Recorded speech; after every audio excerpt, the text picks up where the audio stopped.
So what we're going to do just real quickly, because they have all, done amazing deals within the boutique hotel space. And so just want to give them a few minutes, introduce themselves, and then we'll get started.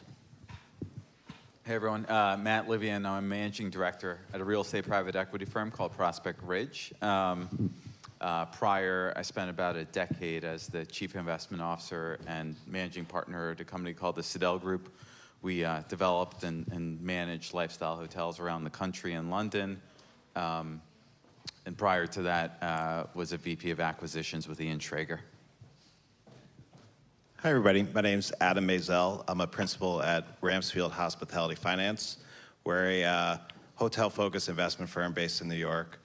Prior to that, I worked for a company called GFI Hospitality, another hotel development firm based in New York. Kind of have experience running debt deals, but also a lot of experience on the boutique side. We used to own hotels. We managed a few boutique hotels over the years, but these days mainly focused on debt originations.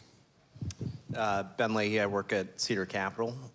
We invest only in hotels, and different than Adam, we're really equity.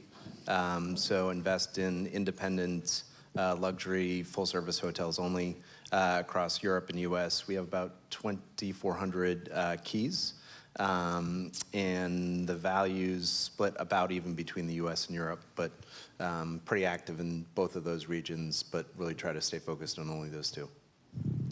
Hey everyone, Brad Bloom. I'm a managing director at Citi Group, where I focus on all commercial real estate finance activities. So that includes capital markets, balance sheet, lending, and that includes a good amount in the boutique hospitality space, as well as other hospitality. That's great. So Brad, why don't we start with you? And if you can share just really what you're seeing in general with the market trends. We know that it's changed a little bit over the last 6 to 12 months. So give us an overview, and we can start from there. Sure. So I'll start very sort of broadly in terms of the conditions in the debt space.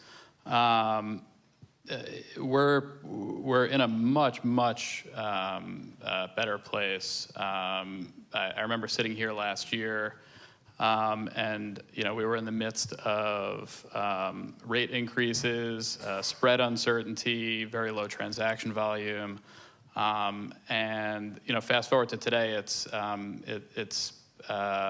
very broadly speaking, the markets have just really stayed so super resilient, in light of the fact that, base rates are at over 5%, and they've been there for a while. And what we've seen is the market has adjusted. The world didn't fall apart. And so, liquidity has started creeping back into the system. And what that's had the effect of doing is it's caused credit spreads to ratchet in. We're nearly back to where we were at the tight ends in the pre-COVID days, and so it's had the effect of really creating a good amount of transaction volume as a result of sponsors and lenders accepting that this is where the world is now. Base rates are high, but credit spreads are lower. Assets have more or less stabilized back from the lows of COVID. Challenged asset classes like office might still be challenged, but especially in the hospitality space. We've seen a tremendous amount of financing activity in the first half of this year, multiples over last year. A lot of refinancings for strong cash flowing properties, but also more and more as the markets continue to improve and more liquidity comes into the system. More and more liquidity being steered towards more transitional projects, And so and I'm sure there'll be some other sides of the scale here in terms of general opinion, but we're very positive on overall market activity right now. And so let me, just going with that, Adam, let's talk a little bit. We all spoke on the phone, and I think maybe you're not as positive as Brad is. I don't know if I'd say that. But maybe you can share. They're both lending money, and it's expensive. How about that? Right, exactly. And so, we did talk a bit about how some of the debt will come due, and how are you seeing that that's going to affect transactions as, over the next year? That's a great question. So I think, obviously, most of these loans that we do are, 3 to 5 year term loans. There's usually an initial term, and then you have some extension options. So you run into issues when your maturity is unfortunately occurring at a time where maybe your cash flow is not fully recovered, or you're going through some sort of renovation or repositioning or something that's causing your cash flow to dip, maybe permanently or maybe it's more temporarily. But it's when you run into those maturities as the cash flow is not there that you have problems. And obviously coming out of COVID, I think there was a time, and Brad kind of talked about it a year or two ago, where cash flow was not back in most markets. Things have improved materially over the past 18 to 24 months. So things are in a much better place now. But when you don't have the ability to kind of fully support and roll over maybe your prior loan is when you run into problems. And then you have to get a little bit more creative about how you're plugging that gap and kind of getting enough capital in to pay off your existing loan and live to see another day. Ben, do you want to add to that? Yeah, look, I think there's been, coming out of COVID, there's been a lot of dispersion in terms of how different markets have behaved, how different markets have come back. You had the sort of leisure-oriented markets, which sort of boomed, and were on, a real sort of sugar rush coming out of COVID. And then the urban markets, which are sort of more levered towards business travel, group, et cetera, which are later to recover. And so I think to the point that was made, I think some of those urban markets, particularly sort of tech-oriented West Coast, which have not quite come back yet, I think for those assets, if you have debt rolling, sort of a tough environment given that lenders generally, I think it's tale of two worlds in terms of financing cash flowing assets versus, low debt yields going in. But I think for assets with strong cash flow, strong recovery, good sponsorship, I think the liquidity out there in the market is really strong. That's great. And so, Ben, for you with liquidity, I think there's a lot of cash on sort of on the reserve. Mm-hmm. How are you utilizing that cash, and what are you looking for as for your company as you head into the future? Yeah. So I guess the way I would simply say is we pre-COVID we acquired stuff that was generally speaking deep value add. During COVID, because of supply chain, because of all the issues that were attendant to COVID, we delayed construction. So right now we're under construction in Miami, a hotel that we have there, $85 million worth of construction. There were times during COVID I didn't know whether we would, kind of pursue the full business plan. But in fact, we kind of effectively doubled our construction budget because we thought that the return was there, given how well the market was rating and continues to rate, albeit as kind of they said there was a sugar rush and ADRs and RevPARs have normalized in Miami. So we're doing a real deep renovation there. We're actually just kicked off construction for a ground-up hotel at a resort that we have in Utah called Sundance. So we've reserved equity and, in fact, in certain cases, committed more equity to these construction projects. And to what Brad, Adam, and even Matt said, I think the debt market has loosened up a lot. A year ago it was non-existent. People would say, "Oh, there were the debt funds." There was not a lot of liquidity in the market. So I think it's promising to see that. It's still tough to get it done. It's not easy, but we're reserving a lot of capital for CapEx, and I think we kind of say new wins or recently renovated wins, in this environment because there's a lot of deferred CapEx that's out there. So you can really see a performance difference in those new assets or in those recently renovated assets. And so with, let's say for Brad and Adam and Matt, as you're deploying new capital, what is it that you're looking for? Like, what gets you excited? What is a deal that's going to get done for you? I think so we're primarily in hospitality, we're investing out of our opportunity fund. And so we're looking for opportunistic returns.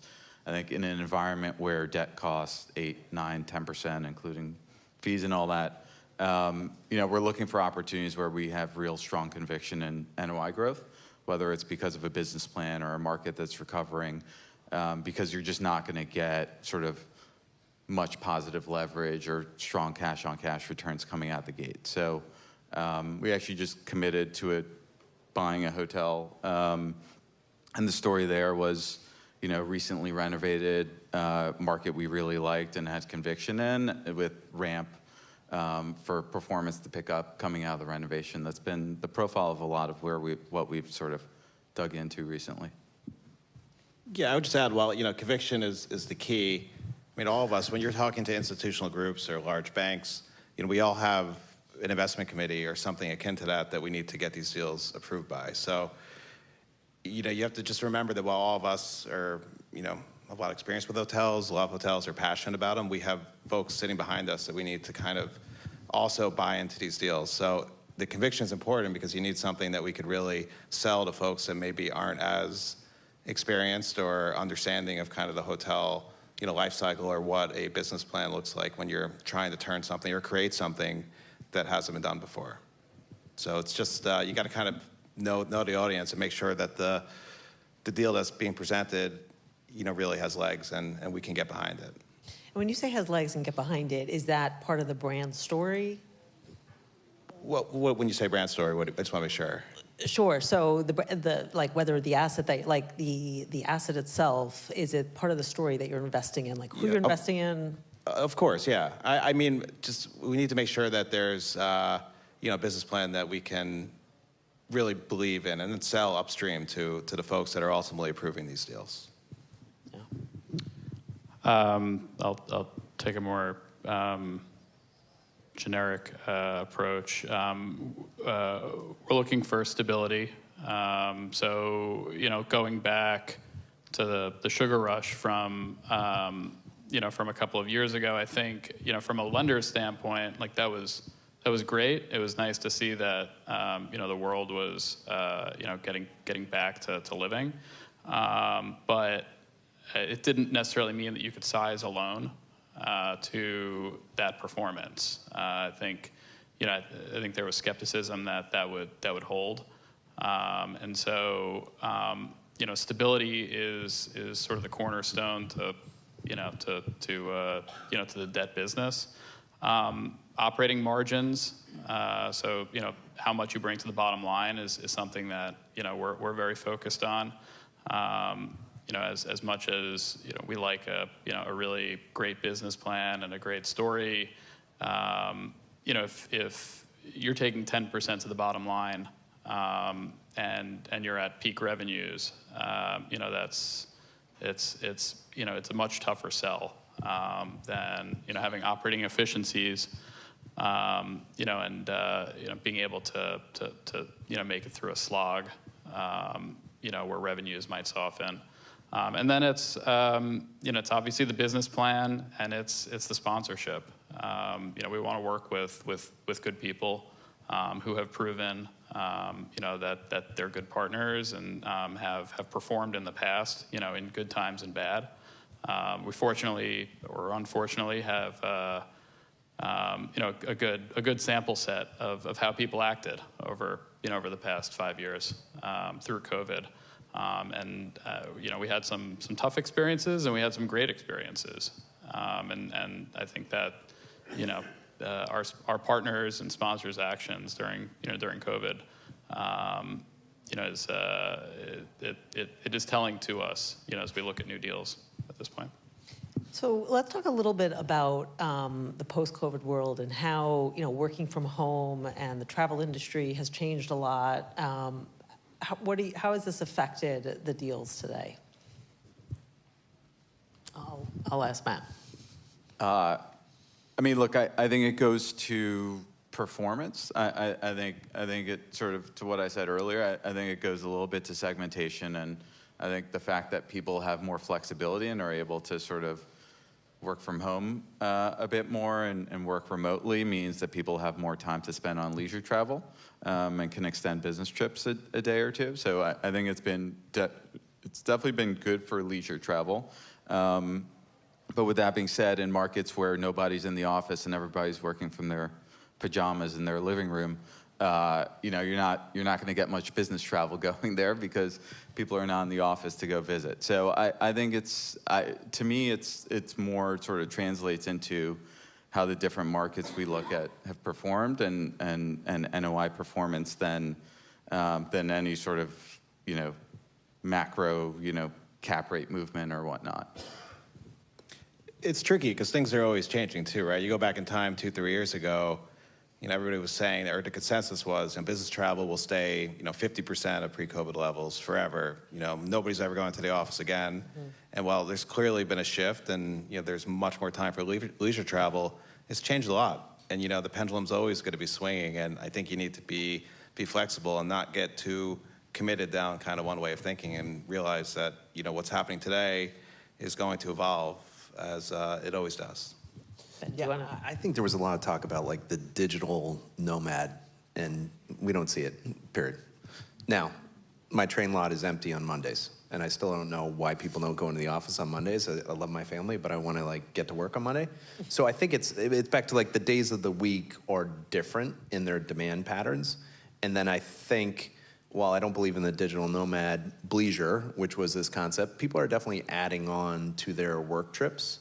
And we've seen it at some of our resorts and some of our resorts with people that we know where they're like, yeah, we just added 2 days on to go check something out. We're like, that's great. So it's definitely, I think, moderating or normalizing a bit is key. And it's still evolving, which is also, you know, keeps it interesting. I assume that in this room, there may be more people less familiar with the state of the office market, but leasing is very, very strong right now, especially in certain pockets, you know, throughout the country. Midtown Manhattan, especially around Grand Central, commuter type convenient locations, you know, are back to pre-COVID type leasing levels, and at rates that are, you know, that are in line, if not in excess. So, you know, I think we're all feeling it. You know, it certainly seems to have staying power, and companies seem to be, you know, putting their money, you know, into their employees going back to work. And so that's, I think, whatever the impact of COVID was and continues to be, you know, trickling at this point. It does feel like we're getting back to sort of business as usual, and I think in another year or two, it'll. Have you know, since COVID though, have you seen, obviously the operating models within the hotels had to change, right? We had to tighten up on staff, otherwise everyone was just gonna bleed, right? So, you know, occupancies aren't as high. And so when you're looking at various hotel deals, what KPIs are you all looking at that really, you know, helps you make that decision beyond, you know, the conviction, the execution, and the story? Everything. I mean, look, we have 3 properties that are largely weather dependent, right? We've got Miami, good weather. I mean, you can see an uptick. We've had to think about what our cancellation policy is, et cetera, and that was before we shut down. So it's definitely going to be even a higher stakes game post opening. We see weather obviously in a mountain resort like Utah, like good snow, but it's not always. I think it's important, and I think any of the investments that we look at, whether debt or equity, to think about what the different levers are. So there are the exogenous, like God will either say it's sunny or it's snowing, but we had better skier visits this year than we did last year. And last year was, not this just most recent, but 2 seasons ago was an epic snow year, but it was almost too much. So there are certain things that you try to monitor. You know, we have a rooftop in New York. Well, if we see that there's going to be bad weather coming, we reduce on staffing. So I think for the independent, for the boutique hotel that doesn't have stringent staffing requirements, being hands-on is key. And having an operator that if they're like literally, on site the majority of the time, they can really make those pivots pretty quickly. I think revenue management is another thing, just given as demands recovered, how actively do you manage that?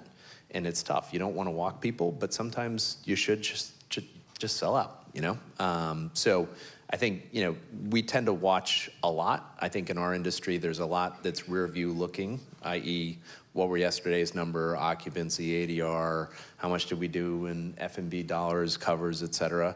But trying to anticipate what's going on with leading indicators, I think, is something that we're all getting better with as technology is evolving and post-COVID. Mm-hmm. I think to your question, I think what's been really hard for us as we look at deals through the COVID recovery is, to your point, taking a view of what of these cost cuts are lasting versus short term, right? Because coming out of every downturn, everyone says, once you slash expenses, we're going to come out more efficient as a business, et cetera. And every single downturn I've seen, that hasn't been the case. I think this one may be a little different. I think there will be some lasting impact in some sort of segments of the hotel business. But with that being said, I think a lot of hotels were understaffed during COVID, whether by choice or not. And so as you're looking at margins, trying to take a view of which way margins are going, I think has been really difficult. And I think in an environment where growth is moderating in most cases on the top line, you still have expense growth, and then you have sort of services and brand standards being layered in. That environment is a tricky one because you can't just assume sort of NOI growth across the board. No, absolutely. I mean, as you can tell just from the last panel, we were talking about guest service and how it's, kind of waned a little bit. And so, you cut staff, you have to think how the whole business model changes. I think, too, it's as Matt was citing, it is, in a period like COVID, it's easy to cut staff. And then it's okay, so what's the next level of the game? Do we change practices, work practices, efficiency, so on and so forth? Or on the revenue side, listen, we've been in a high inflation environment, so how are we repricing our menus? We shouldn't be, offering a lot of crab if it's exorbitantly priced at a particular point in time. So really, how do you get into, again, managing that margin by your menu options, costing, pricing, et cetera? Yeah. So let's talk about food and beverage a little bit. And Ben, I know it's a big part of your portfolio. How does it play into the investments that you do and the hotels that you develop? Good question. F&B is tough, period. But I think it's a really important part to all of the hotels and resorts that we have. I think we benefit. I think notably here in the U.S., all of our assets are independent. And with that, they could be nimble, entrepreneurial, but constantly evolving, I would say, from chef, menu, pricing, staffing, whether it's, if we know, and sometimes we get, for good and bad, we'll get, kind of hammered either on, geez, we didn't know that a Mother's Day brunch was so, popular, or, we had a rain out on a barbecue weekend at a, event that we're having at Sundance. So it's a tough business to be in, I think, first. The second would be, but you got to be nimble. The second thing is, so at this point, you would never open up without a food and beverage program. We would never, because then I think it just kind of it loses the allure. And we have, at certain of our hotels, we've got a fourth floor restaurant in Nashville. Locals come just for that restaurant. It's on the fourth floor. First floor would be better in general, folks, but fourth floor, they still come.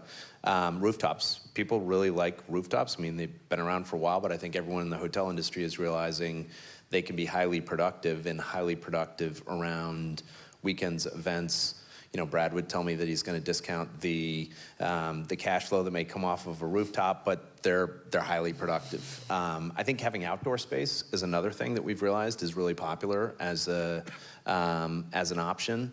And then, ultimately in the food and beverage business, catering.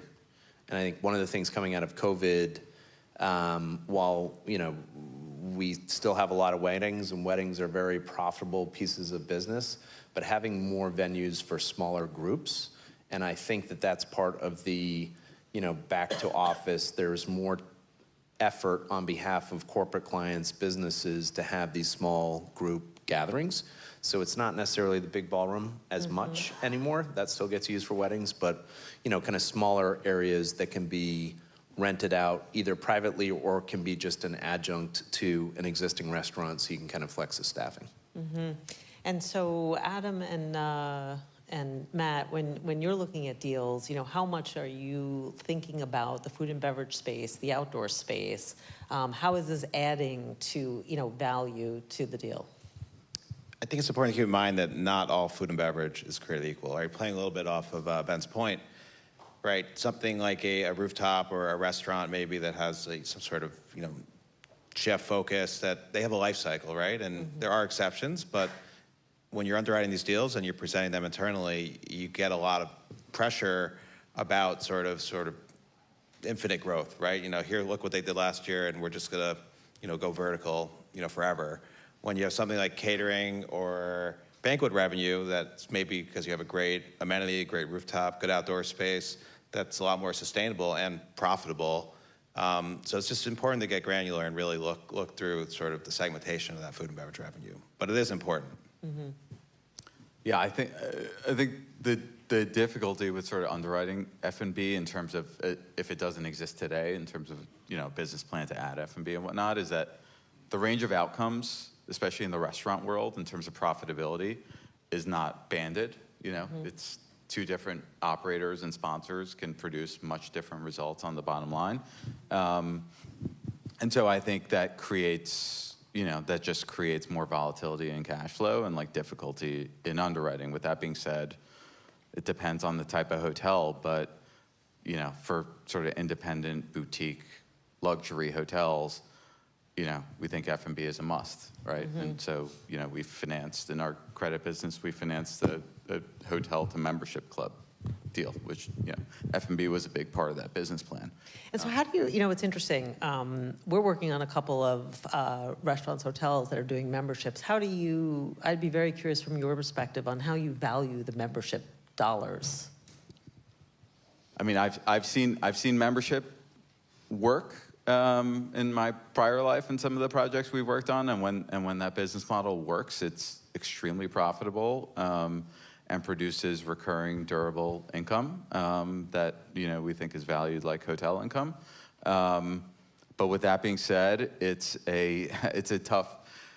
I sort of joke that when people's basis in new hotels get too high, they throw membership in because they to try to justify how much they're spending. But it's a tricky business to get right. The people who know how to do it and get it right, it's a great business. But I've also seen plenty of people sort of not. Are you seeing more membership activity, deal flow coming your way that has memberships incorporated? I just think it's a very interesting space right now. Yes, there's a lot of new membership developments. We see them every week. There's a concern, based on what Matt was saying, that how much demand is there for these membership clubs? At some point, some of them don't work and fail. Is there a cap on just how many people in any given market can afford or want to join a membership club? And that's a hard question to answer when you're kind of underwriting these deals and trying to get them approved. Because they're sort of, if you build it, will they come? Yes, sometimes. Brad, any thoughts on that? We're seeing a number of requests for these types of properties, and I mean the ones that we've seen have largely been proven successes, at least over a short period of time, as opposed to we're going to open this and here are the memberships we'd like to sell. But I mean, there's just a ton of scrutiny Adam and Matt were saying, just around the wherewithal of these revenues, and so there is a discount taken, maybe even more than a rooftop bar. But we've successfully financed large loans, smaller loans with this model. So it definitely seems like a new little niche within the industry, but it doesn't seem like, to Adam's point, there's just unlimited demand for membership hotels. Yeah. The concern is, like, if a restaurant doesn't work, you could change it up, bring in a different restaurateur, try something else. If the membership club doesn't work, you can't really replace that sort of revenue or profitability with anything But don't you think else. membership really ties into the boutique space so well? Because people want to be a part of something, they want this experience. Absolutely. It can work really well. Yeah. I think an easy way to think about it, we're looking at a lot with it, and we're starting it, and shame on us if we can't make it successful. Ski resorts, locker, right? Really, you could just say locker, but you'd say locker, parking, dining. It's like it's got precedent, and I think in certain of these markets where there is precedent for membership, if people are considering it, they look at it, they say, okay, is there demand for that? But then at the end of the day, there has to be some value. There's obviously going to be an exclusivity factor, but if there's value to the consumer, then I think it's great, and it's not easy. Some people that are successful, and we try to watch and learn a lot before we jump in, they get overrun on the weekends because they've got their members, they've got their guests, and people are getting pissed off, and it's not good. So, there's a push and pull, but it can be pretty compelling, particularly to use, and the danger is, kind of investing and building out a lot of space that's overbuilt for what the demand ultimately is. But if you're using space that's going dormant, it can be an interesting angle. It's great. So we had a couple of people here pitch really wonderful concepts today. So we talked a little bit about, in our pre-discussion, if for someone to pitch to you, what are you really looking for? What's the best way to pitch to you guys if someone is looking for capital? We'll start here and we'll just go down the line. Yeah, for us, because we're investing out of an opportunistic fund, we're always looking for what is the angle to create value that others may have overlooked, right? Like, what is that lever that somebody's going to pull that a sponsor is coming to us with, where you can create value out of an asset that maybe the last owner didn't or the other buyer wouldn't. So for us, that's that's usually the first thing, and then it's all the normal. It's the deal metrics, it's sponsorship, it's have they executed on a business plan like this before.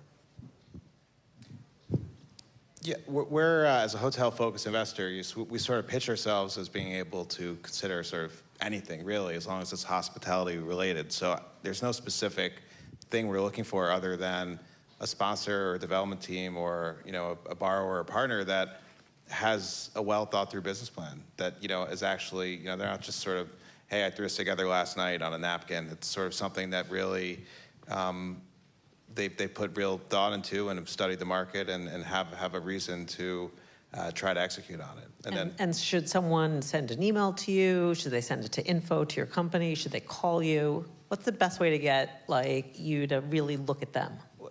So that's a great question, right? On our website, we have our contact information, and somebody could get my phone number, my email, and reach out directly.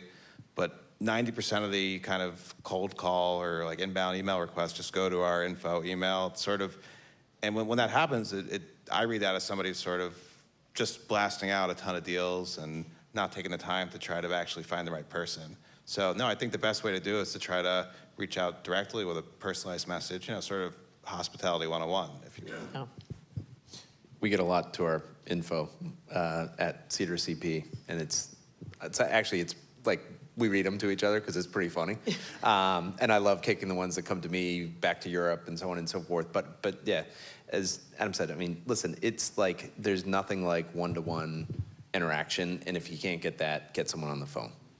And if they don't have a lot of time, I'll follow up with an email, have it be to the point. and well thought through.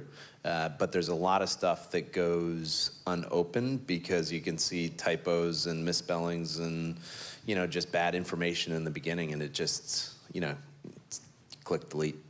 Yeah, and I think, Brad, you have a nice little, sort of good story here. Someone picked up the phone Do and I? called you? Oh, yes. Oh, sure. You want to hear that story? Phone calls are very very powerful. I was telling a story to the group last week that I guess we're listed in an industry rag with my phone number, and someone reached out. They're a hotel investor. We had never spoken with them before, and 4 months later, we had done a very large mezzanine loan with them behind a big CMBS financing that we led, and now they're going to be a trusted partner of ours going forward, and I think just generally they had affiliations with people who we knew. I think that beyond just a cold call, it's a small industry. Hospitality is small. Commercial real estate finance is also small in general. So if you know people who know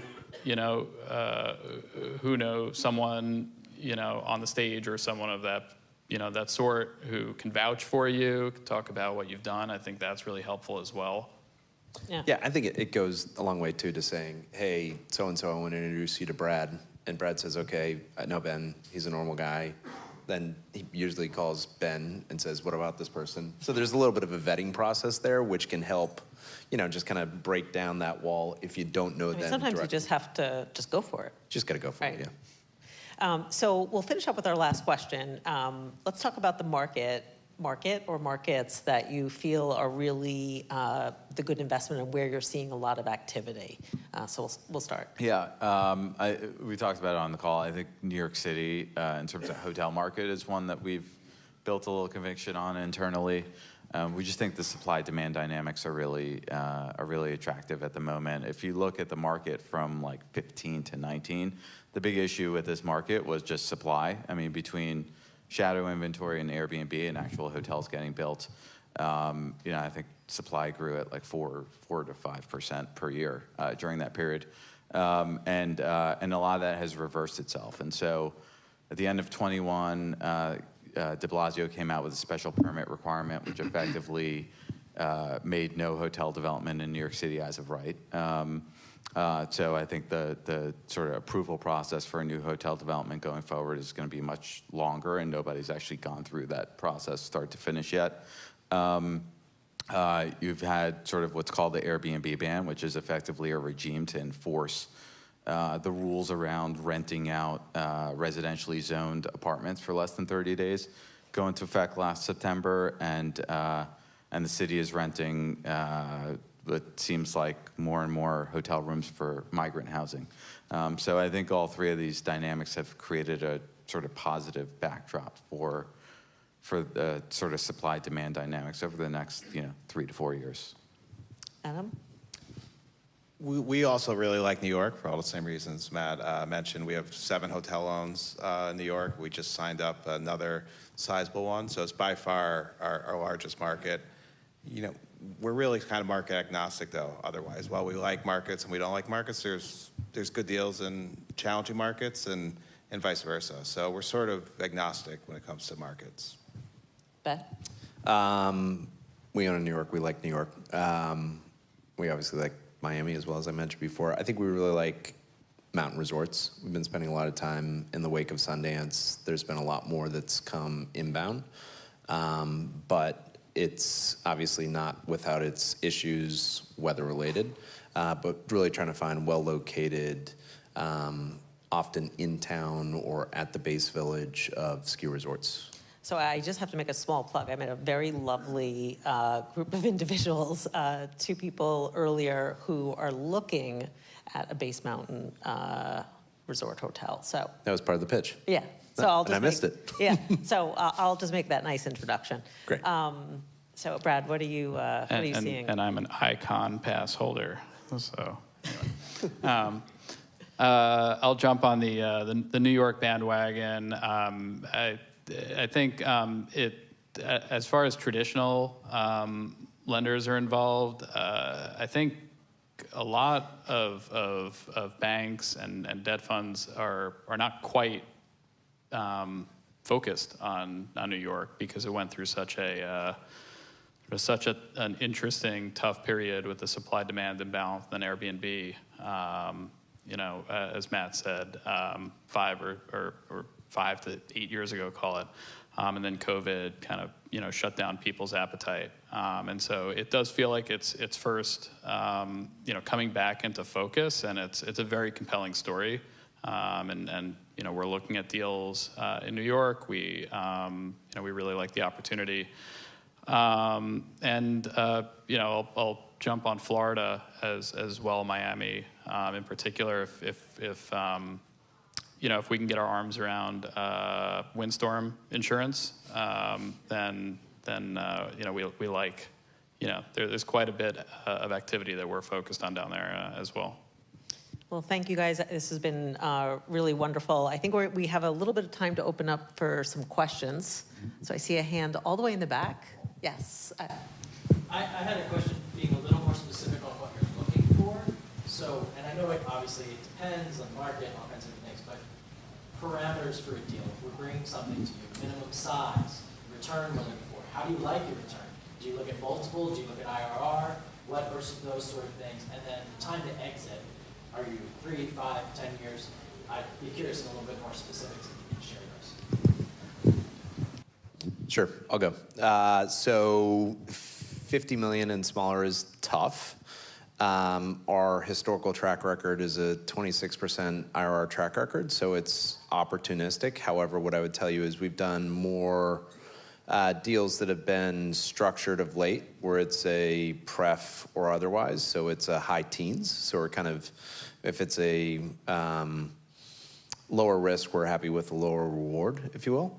I think that most of what we have done has been deep value. That would be classic. But again, we're doing some new development, so it's not, kind of a hard, fast rule. And I think on term, we really try to think about the business plan for the asset and thinking about, how long it will take to affect two things: operating value add and capital value add.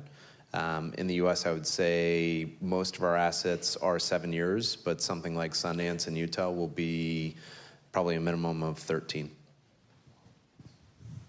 Anyone else want to share? Yeah, I'd say for us, sort of equity check size of $30 million and up, generally sort of opportunistic returns similar to our peers. I'd say really focused now on just given the cost of debt, particularly mezz, like unlevered return, and a lot of the hotel deals we're looking at, we're thinking about taking a little less leverage just given the sort of incremental cost of debt, sort of the back of the stack. So, we always balance IRR and profits, but generally trying to get to 20% IRR, 2 times multiple.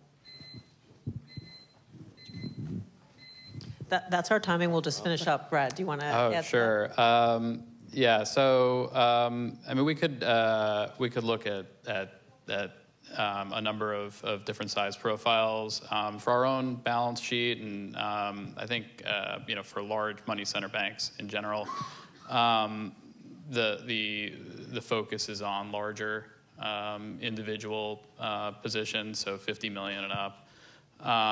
We also have the CMBS market, which facilitates smaller transactions, fixed rate loans, and in that case, it's in the context of low double-digit type underwritten debt yield, and you can finance assets as small as a 15, even smaller than that, $1 million, type of financing. 5-year would be the typical term on bank balance sheets. It's become, not that it was ever common, but it's been very uncommon to go beyond 5 years. And for transitional loans, banks are more and more able to, be flexible around, more flexible around pricing, as you go towards shorter duration. So if you're looking for like a 2+1 or a 2+1+1 versus a full 5 years, you'll find that just because of new capital requirements from the regulators, banks are able to be more competitive on rate. That's great. And Adam, we'll finish with you. On the debt side, we have kind of different pockets of capital for mortgage loans, mezz, pref. So there's a wide range. It's like minimum 40 million for mortgage, 50 million for mezz or pref, and then on equity we could do checks of 50 million up. And then there's a wide range of kind of pricing and sizing there. That's great. Well, thank you guys so much. It's really been a pleasure. Thank you all. Thanks, Tara. Thanks.